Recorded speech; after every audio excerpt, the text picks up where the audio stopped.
Você não acha, Felipe, que ao longo de nossa história nós fomos marcados de alguma forma por assassinatos muito duvidosos, premeditados, conspirações? Sim, fraudes, golpes de Estado, coisas terríveis, governantes imprestáveis. Como toda a história, a nossa também tem seu lado obscuro.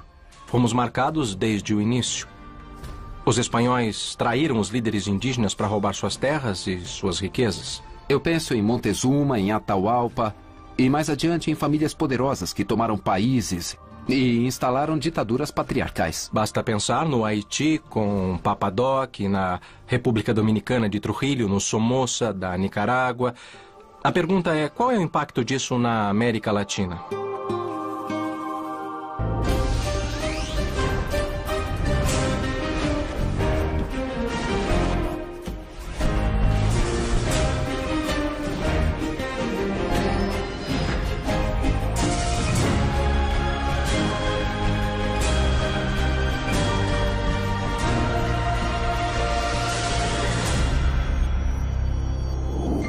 Unidos pela história.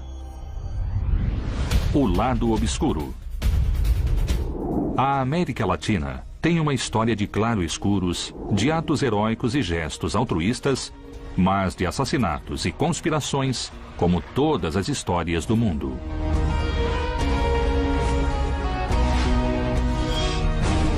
Há poucos anos, muito perto daqui, foi assassinado Alexandre Litvinenko, ex-espião e dissidente russo. 3 semanas antes, tinha sido envenenado com polônio-210, um veneno radioativo altamente tóxico, para o qual não existe antídoto.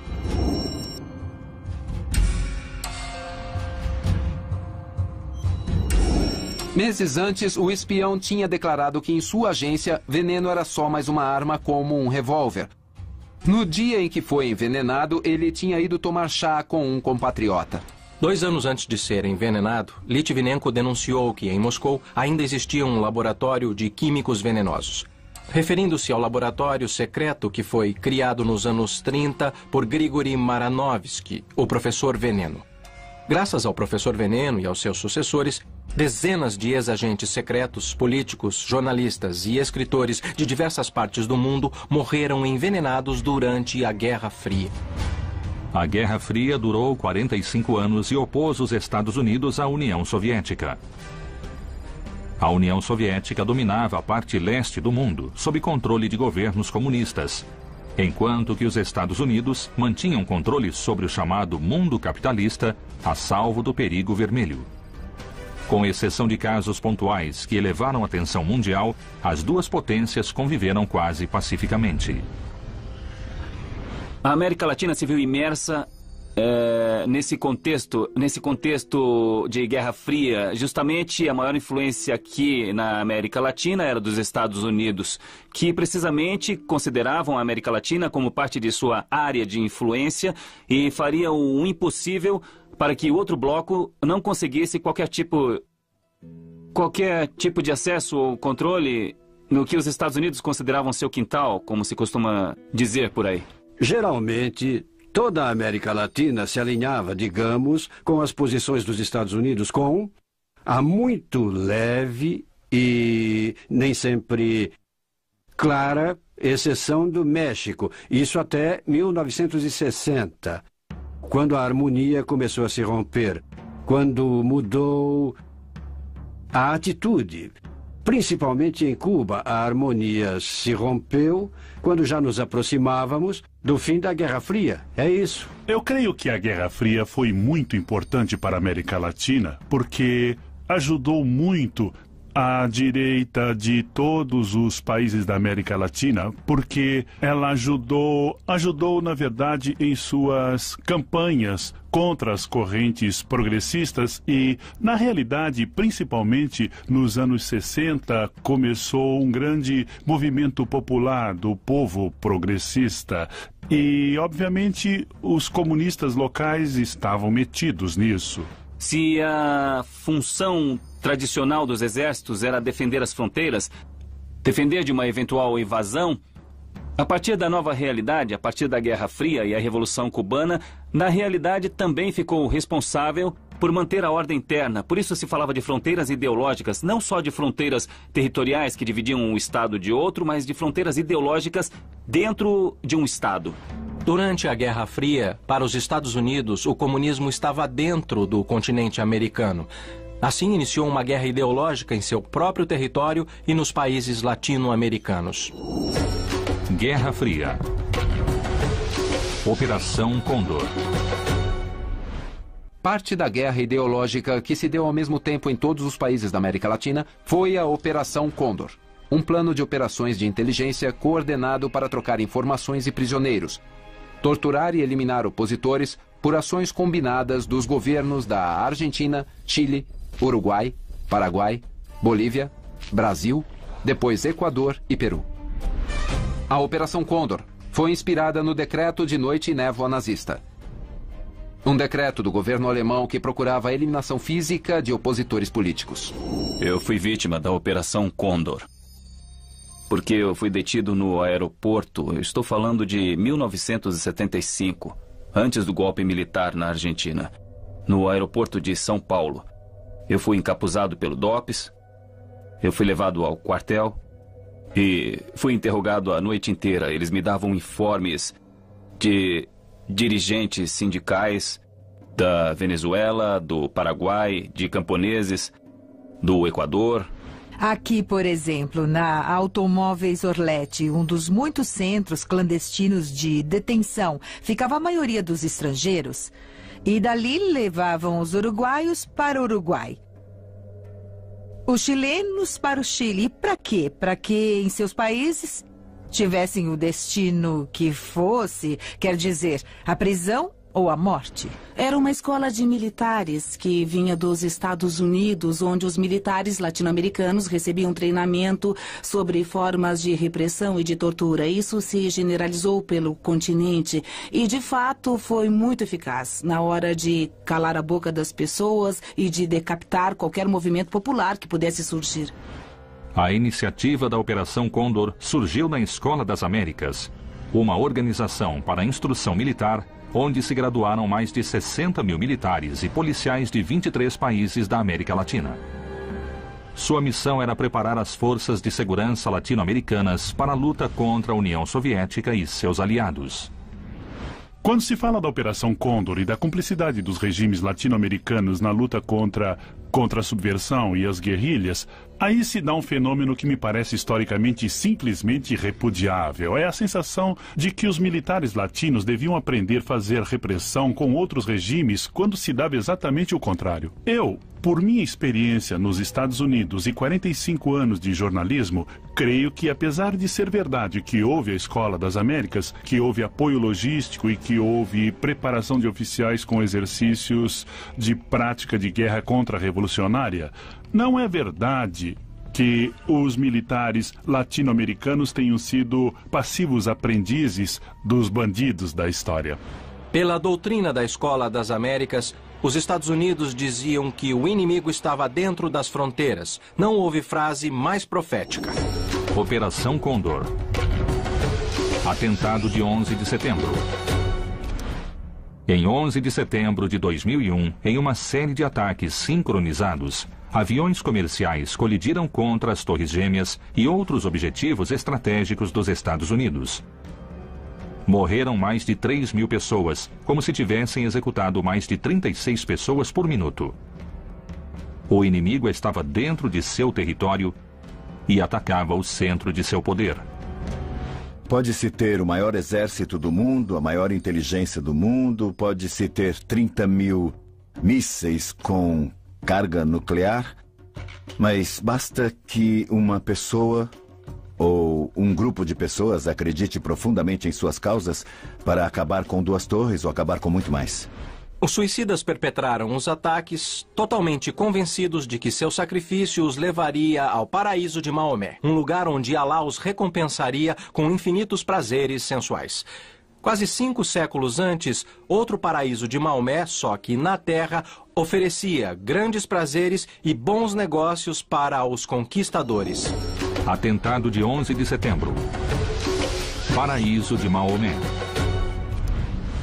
Em meados do século XVI, no Paraguai, os espanhóis precisavam conquistar os indígenas e fizeram isso através de uma aliança. Aliaram-se aos guaranis contra os inimigos deles e, em troca, receberam tributos e foram incorporados a famílias guaranis como líderes e donos do harém.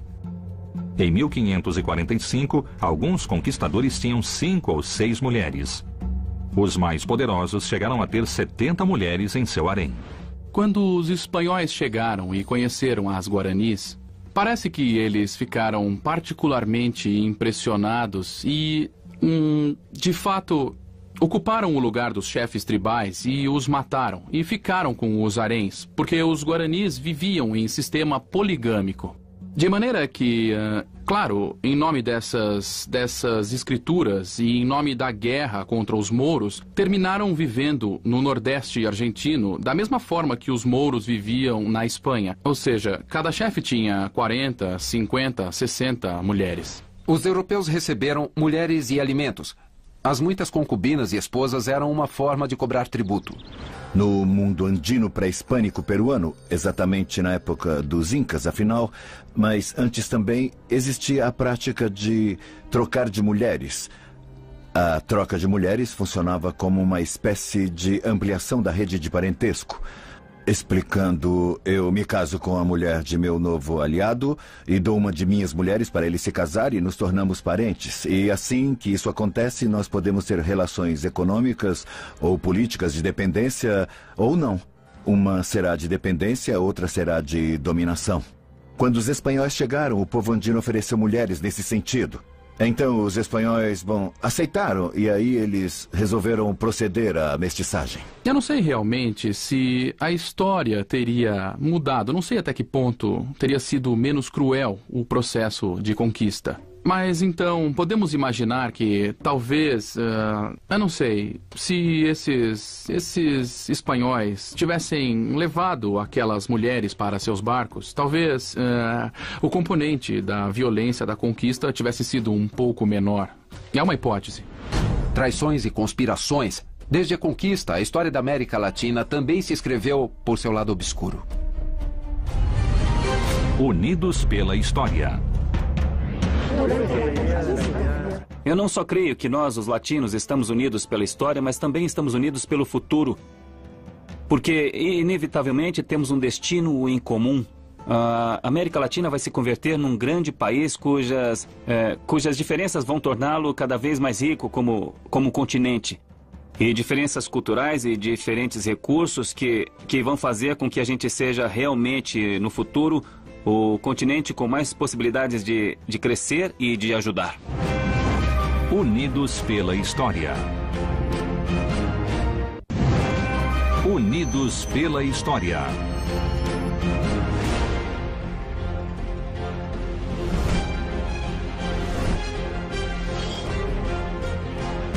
Desde os governos liberais do Equador e a ascensão da aristocracia cafeeira na Costa Rica, até a suposta fraude na Colômbia em 1970, que deu origem ao grupo guerrilheiro M-19, a política da fraude eleitoral durante os séculos 19 e 20 na América Latina tem sido constante.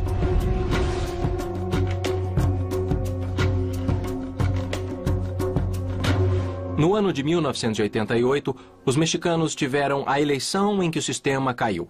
A crise política mais importante desde a Revolução Mexicana e também um dos fatos mais vergonhosos de nossa história recente. Foi a primeira vez que o eleitorado mexicano, em nossa história contemporânea, se inclinou a votar ou fez grande esforço para votar contra o PRI. E aparentemente conseguiu. Mas se deu a fraude e se deu o que eu considero ser uma das maiores manchas que pesam sobre o sistema eleitoral mexicano. Nas eleições presidenciais de 1988, o candidato da oposição e de centro-esquerda, Cuauhtémoc Cárdenas, estava ganhando na apuração parcial do candidato oficial Carlos Salinas de Gortari. Até que o ministro do Interior anunciou que o sistema de computação encarregado da apuração tinha caído. Quando o sistema voltou, o resultado era outro. Então, quando o sistema voltou novamente, quem saiu vencedor foi Carlos Salinas de Gortari. E então o povo mexicano teve a convicção de que seu voto tinha sido burlado. Estávamos convencidos de que ele ia ganhar e havia um movimento forte também pelo nome dele. Mas acho que quando eles cometeram a fraude, as pessoas queriam lutar. Mas ele decidiu que não quis encorajar a luta. 6 anos depois, o PRI perderia sua primeira eleição desde 1929. Então era o fim de uma dinastia.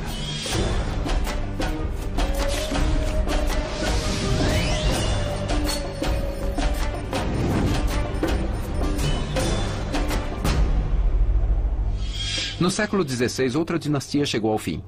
A captura de Atahualpa por Francisco Pizarro marcou o fim do Império Inca, o estado pré-hispânico mais extenso da América. O primeiro encontro entre o espanhol e o nativo foi muito dramático. Quando Pizarro se encontrou com Atahualpa...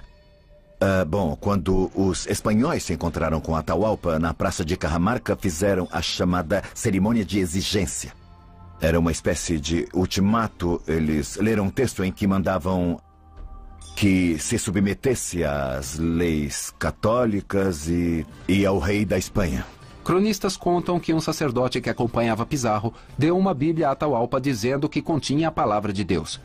Como para os incas a noção de palavra tinha clara conotação sonora, Atahualpa levou o livro ao ouvido e, como não ouviu nada, jogou o livro longe.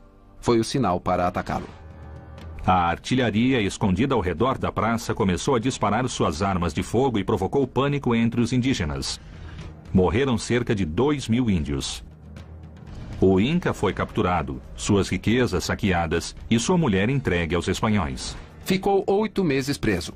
A princípio ficou muito deprimido, mas depois se recuperou e acabou mostrando grande inteligência. Aprendeu espanhol e logo começou a ganhar de todos no xadrez. Atahualpa tentou comprar sua liberdade. Prometeu encher um quarto com ouro e prata até onde sua mão alcançasse. Foi o resgate mais caro da história. Aqui havia culturas muito importantes, civilizações importantíssimas que não só se medem por pirâmides ou grandes construções, mas, por exemplo, foram capazes de crer, por exemplo, de continuar acreditando que a palavra era sagrada. Isso explica algumas das derrotas imediatas dos indígenas frente ao invasor europeu. A Europa já não acreditava na palavra havia muito, e quando, por exemplo, Pizarro disse para Atahualpa que se ele enchesse 2 quartos de prata e 1 de ouro, que se fizesse isso, ele seria libertado. A meu ver, Atahualpa seria morto de qualquer modo, enchesse 2 quartos de ouro e prata ou não. No momento, o problema era decidir quando e de que maneira. Atahualpa não ia aceitar a dominação espanhola facilmente. Então ia ser uma negociação constante. Então, nesse caso, seria mais rentável matá-lo do que mantê-lo. Atahualpa cumpriu sua parte ao pé da letra. Mandou trazer joias do império todo, que transformadas em lingotes totalizaram 24 toneladas de ouro e prata. A outra parte não cumpriu o combinado, estrangulando Atahualpa em 26 de julho de 1523, por conspirar contra os espanhóis. Por ano, os quartos do resgate são visitados por mais de 50.000 turistas. Inca Atahualpa. Dinastias familiares. Para os incas, a sucessão de poder era questão de parentesco e linhagem. E para alguns governos latino-americanos do século XX, também. Nossa história foi, muitas vezes, a saga de famílias poderosas que escreveram o lado obscuro da história. Anastácio Somoza renunciou e se exilou, terminando uma dinastia que dominou a vida política e econômica da Nicarágua por 42 anos. Era filho de Anastácio Somoza Garcia, que chegou a condecorar o neto recém-nascido com a Ordem da Nicarágua e o título de Comodoro do Ar. A família Somoza ficou no poder 30 anos, como os Trujillo na República Dominicana. Primeiro, Trujillo promoveu o culto à sua personalidade e de sua família. Teve 9 filhos. Ramfis, o favorito, foi nomeado coronel do exército aos 7 anos e promovido a general aos 10. No Haiti, Papadoc Duvalier não nomeou o filho coronel nem o condecorou ao nascer. mas modificou a Constituição para que o sucedesse. Quando morreu, Jean-Claude Duvalier assumiu. Tinha apenas 19 anos. Quando foi derrubado em 1986, o Haiti era o país mais pobre da América. Quando Papadoc assumiu o poder no Haiti, nomeou um temido bruxo como chefe de milícia e reivindicou o voodoo como religião oficial. A magia e a bruxaria também podem ser caminhos para o poder. Creio que as velhas famílias sejam produto de uma era de caudilhos, uma era latino-americana rural, onde era muito fácil impor os filhos, depois os avós. No entanto, há países como a Colômbia, aí eu faria exceção, onde curiosamente persiste essa continuidade de famílias, não como ditadoras, mas como uma força política. Nós tivemos até netos de presidentes, onde o avô, o pai e o neto foram presidentes. E até hoje, muitas famílias estão no poder pelos netos e bisnetos de quem já foi muito poderoso tempos atrás. Estirpe e bruxaria, uma combinação latino-americana. Maximiliano Hernández Martínez ficou no poder de El Salvador entre 1931 e 44. Sua adesão à teosofia lhe valeu o apelido de o Bruxo das Águas Azuis, porque acreditava no poder de cura dessa cor. Não foi o único bruxo. Nos anos 70, o secretário particular de Juan Domingo Perón, López Rega, conhecido como El Brujo, chegou a ter muita influência sobre o general e a esposa. Quando Perón morreu, Isabel assumiu a presidência com El Brujo como primeiro-ministro e conselheiro espiritual. Em Cheiro de Goiaba, Gabriel Garcia Marques conta que o ditador haitiano Papadoc mandou exterminar os cães pretos do país, porque um inimigo, para escapar de sua perseguição, tinha se transformado em um cão preto. Unidos pela história. E se acontecer o que está acontecendo? Há fronteiras na educação. A educação tem limites. E esses limites estão assinalados, marcados pelas estruturas sociais que negam ao homem o direito de ser. Refiro-me a ser coletivamente, a ser entre todos, não a ser entre poucos, para poder humilhar os demais, mas ser entre todos, sermos juntos, construirmos juntos e criarmos juntos, sonharmos juntos e nos divertirmos juntos. Esse negócio de que a Terra é um vale de lágrimas, sabe de uma coisa? Já é hora de deixar de ser. Unidos pela história. Unidos pela história. No fim do século XVIII, em Vila Rica, Ouro Preto, um grupo de não mais de 30 clérigos, militares e funcionários do governo começou a conspirar pela independência de Minas Gerais e pela formação de um Estado republicano. A Inconfidência Mineira foi o primeiro movimento político independentista do Brasil. Entre os conspiradores havia intelectuais inspirados pelo Iluminismo e pela Revolução Norte-Americana de alguns anos antes. Como em muitos lugares da América Latina, os conspiradores protestavam contra o aumento dos impostos. Estava previsto que a rebelião explodiria no mesmo dia do pagamento de impostos em Vila Rica. Segundo o plano, os rebelados ocupariam as ruas e proclamariam a independência. Mas a conspiração foi traída e seus organizadores detidos e condenados à morte, acusados de deslealdade para com Portugal. Meses depois, a pena foi comutada a todos, menos um. Joaquim José da Silva Xavier se tornou o bode expiatório da rebelião. Da Silva Xavier, técnico em Minas, oficial do Exército e às vezes dentista, por isso chamado Tiradentes, foi julgado e condenado à forca. Seu corpo foi esquartejado e escreveram um documento que o condenava com seu próprio sangue. Seus restos foram exibidos nas cidades da região para desencorajar a rebelião. E sua cabeça foi posta na praça principal de Vila Rica, para ser vista por todos. Tiradentes perdeu a cabeça pela delação de um traidor. Por outro lado, o Bolívar, que perdeu a cabeça por Manuela Sáenz, conservou a vida graças a essa heroína da independência. Inconfidência Mineira. A Noite Setembrina. Chama-se A Noite Setembrina. Foi uma tentativa de assassinar Bolívar quando ele estava no Palácio de São Carlos. Em 1828, a presidência de Simão Bolívar era suspeita de tirania. um grupo de conspiradores pôs em marcha um plano para derrubá-lo. No meio da noite, entraram no palácio presidencial. Assassinaram um sentinela e um cabo que resistiu a eles e dominaram o resto da guarda. Com um golpe de sabre, feriram a ordenança Tenente Andrés Ibarra, pensando que fosse Bolívar.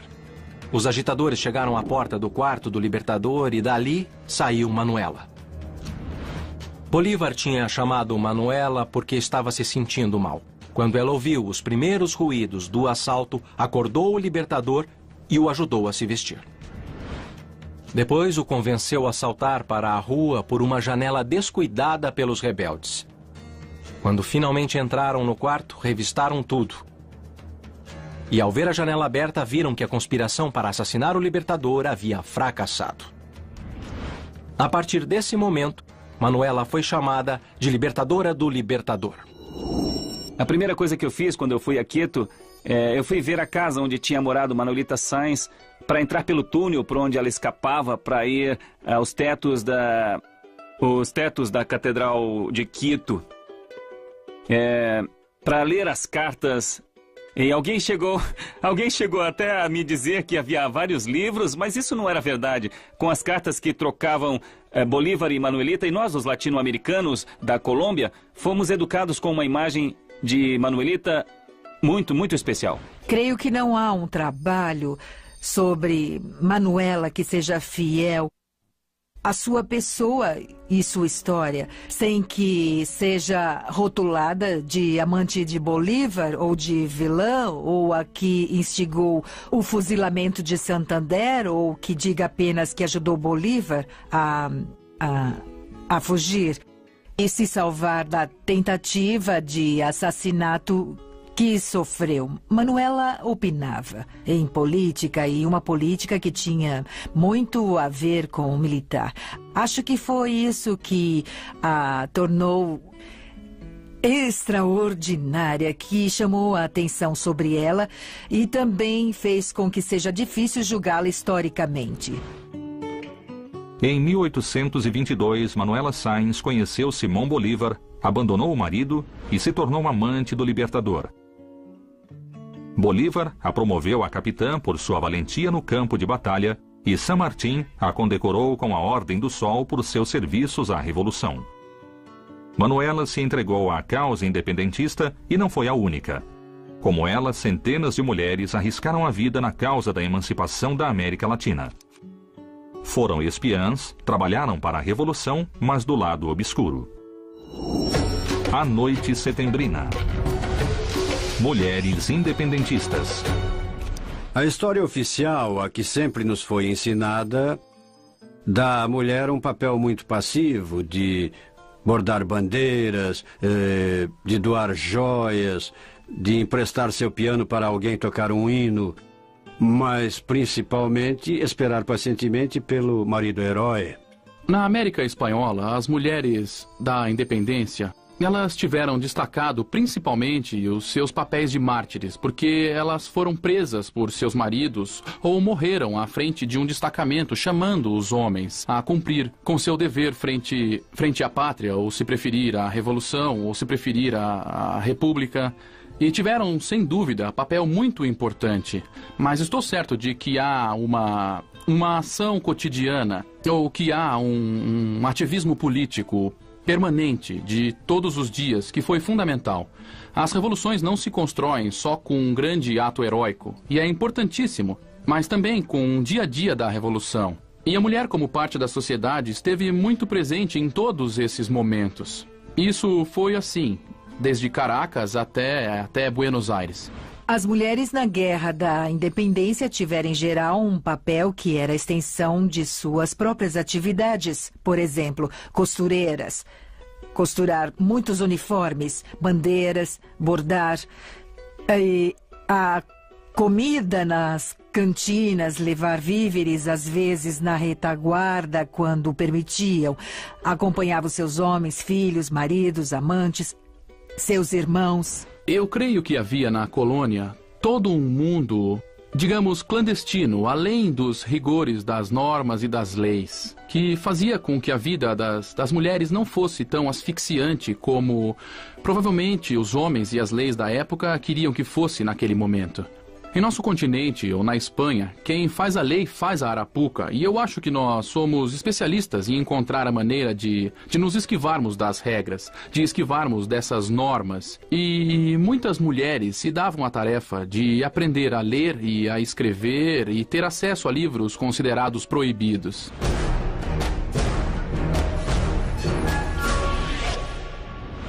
Em 1810, as mulheres latino-americanas de classe alta sabiam ler e escrever.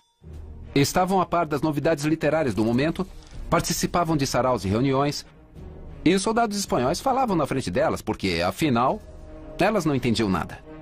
Eram as perfeitas espiãs. Perfeitas como Rosa Campuzano, do Equador.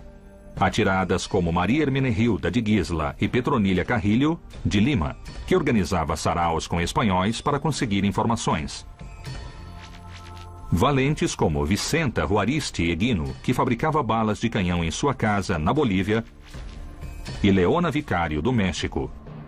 Mulheres dispostas a dar a vida pela causa da América. A Colômbia também tinha espiãs. Policarpa Salavarrieta era costureira dos espanhóis para informar aos revolucionários. Foi detida e condenada à pena de morte. Antônia Santos foi fuzilada. Ana Maria Campos foi açoitada e obrigada a cavalgar nua pelas ruas da cidade. Margarita Figueira, de 80 anos, foi açoitada e decapitada. Eu creio que as mulheres foram uma força moral extraordinária. Havia muitas mulheres patriotas, muitas, envolvidas nas atividades de guerra e mulheres que diziam que mandavam seus filhos à guerra. Sim, porque acreditavam na causa que estavam defendendo. Unidos pela história. Se os libertadores voltassem hoje, se pudessem despertar do seu sono, eu creio que ficariam relativamente satisfeitos por ver que já não há guerras civis interamericanas, que há desenvolvimento econômico, que há um projeto de integração múltiplo cada vez mais avançado, que há toda uma série de iniciativas que mostram que na América Latina se criam soluções para o mundo inteiro, que a América Latina pesa, digamos, no conceito internacional. Bem, evidentemente ainda não foi terminada a trajetória, mas está apenas começando, digamos, um caminho para o terceiro século, com perspectivas muito positivas. Unidos pela história. Unidos pela história.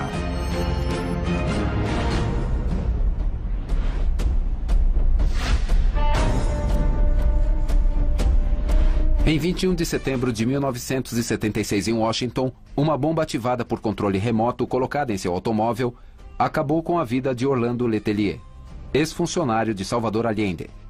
Letelier foi sequestrado e torturado no dia do golpe de Pinochet.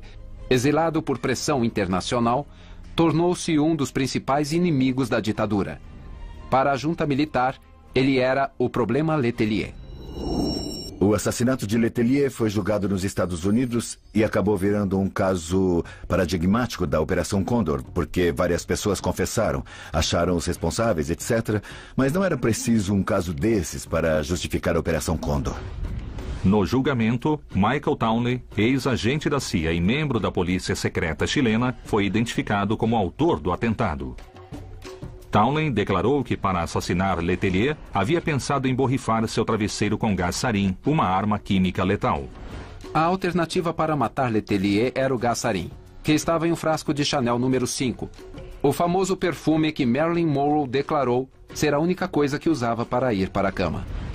Quando fez a provocativa declaração, o FBI já investigava a atriz havia tempos por sua ligação com o presidente John Fitzgerald Kennedy, assassinado durante seu mandato. Assassinato de Orlando Letelier. Assassinato de John Kennedy.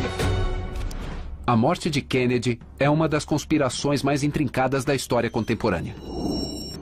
Obra de Lee Harvey Oswald, um assassino solitário que morreu dias depois de ser detido, o atentado contra a vida do presidente deu lugar a centenas de suposições. Penso que por trás do louco à solta havia alguém lúcido, que sabia muito bem o que estava fazendo. Com Kennedy morreu uma boa oportunidade. Ele era o motor da Aliança para o Progresso, um programa de ajuda econômica e social para a América Latina. Eu tinha uma grande admiração pelo presidente norte-americano, porque ele instalou na América Latina a ideia de de uma espécie de mudança nas relações que permitiram que a força dos Estados Unidos, principalmente as forças econômicas, ajudassem o progresso da América Latina. Depois do fracasso da Aliança para o Progresso, houve uma série de golpes de Estado na América Latina. No fim de 1968, havia ditaduras na Argentina, no Brasil, no Peru e no Paraguai, assim como em toda a América Central. A Bolívia e o Equador estavam em mãos de militares, e o México vivia uma versão muito autoritária do PRI. Para a América Latina, o modelo econômico que resultaria em democracia consolidada havia fracassado. E se impunha uma linha mais dura. Não era a primeira vez. John Kennedy. Mariano Moreno. Já há 150 anos antes, o político e jornalista argentino Mariano Moreno havia proposto mudanças políticas e sociais mais profundas, sem êxito. No primeiro governo do Rio da Prata, o secretário da primeira junta, Mariano Moreno, representava os setores mais revolucionários que queriam modificar a economia e a sociedade herdadas do vice-reinado. Por outro lado, o presidente Cornélio Saavedra representava os setores mais tradicionais. Haveria um novo governo, mas a situação social e econômica seria mantida como estava. Moreno estava imbuído de ideias europeias. Ele era, no fundo, estava impregnado pelas ideias da Revolução Francesa. Entende? Pelos enciclopedistas, por Rousseau e os outros. Enquanto que Saavedra era produto absolutamente nacional, com grande penetração nos setores populares. Na época, o governo precisava de armas e decidiu trazê-las da Inglaterra. Para isso, a primeira junta pediu que Moreno viajasse. Dessa forma, tiraram Moreno de cena para acertar, pela ausência de um dos atores, as diferenças entre eles. Mariano Moreno faleceu em alto mar na madrugada de 4 de março de 1811, em circunstâncias até hoje não esclarecidas. A eliminação física de Moreno, segundo todos os testemunhos da época que permitem uma certa verificação, foi quando ele embarcou em um navio inglês. Moreno se sentiu enfermo e foram dando a ele um medicamento ou não indicado, ou em dose que impossibilitava qualquer cura e que, pelo contrário, se tornava uma arma letal.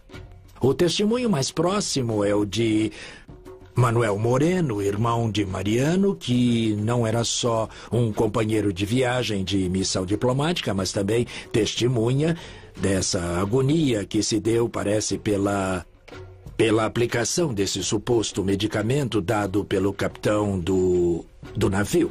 Não creio que Saavedra seja responsável pelo assassinato, porque eram os espanhóis que tinham razões para isso. Ele era um revolucionário muito importante, que estava arrebatando do Império uma de suas colônias mais importantes. E os ingleses também tinham motivos para assassinar Moreno. Não esqueça que o barco era inglês e o capitão era inglês. Capitão misterioso, do qual nunca mais se soube nada. 15 dias após a partida de Moreno, o governo contratou um certo Sr. Curtis e deu a ele a mesma missão. Segundo a tese do envenenamento, deram a Moreno uma grande dose de antimônio tartárico. Bem mais básico do que o polônio 210 dado a Litvinenko, mas igualmente letal. Antes de morrer, o ex-agente da KGB havia declarado que dezenas de pessoas em todo o mundo tinham morrido envenenadas na Guerra Fria, na qual os Estados Unidos, para deter o comunismo, tinha organizado a Escola das Américas, onde nasceu a Operação Condor, para eliminar a oposição aos governos da América Latina, porque achavam que o inimigo estava dentro de casa. Como se deu em 11 de setembro de 2001.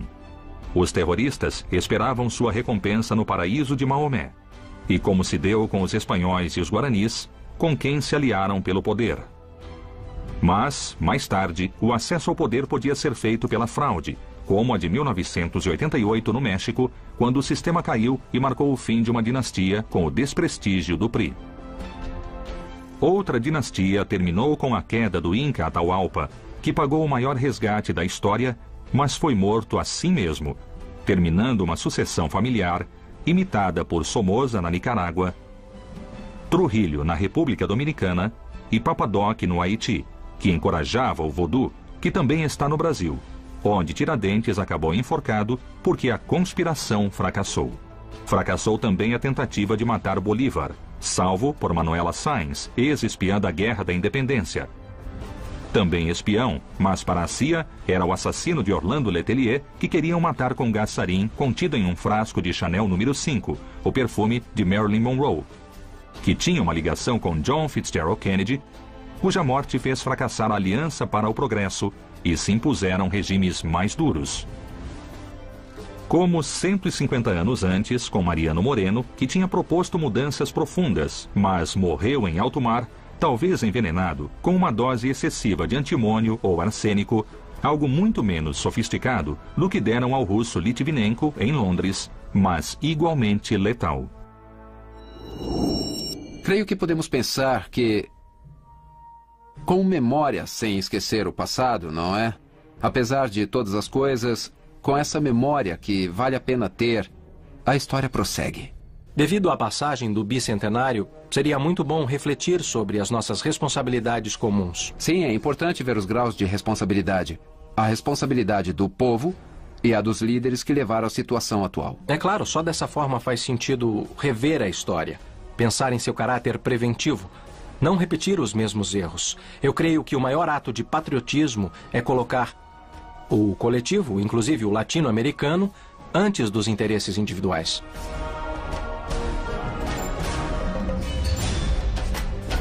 Nossa história se escreve todos os dias, com os gestos mais desinteressados de seus protagonistas, mas também com os mais baixos. Somos um continente de claro e escuro, e assim avançamos entre luzes e sombras, inexoravelmente unidos pela história.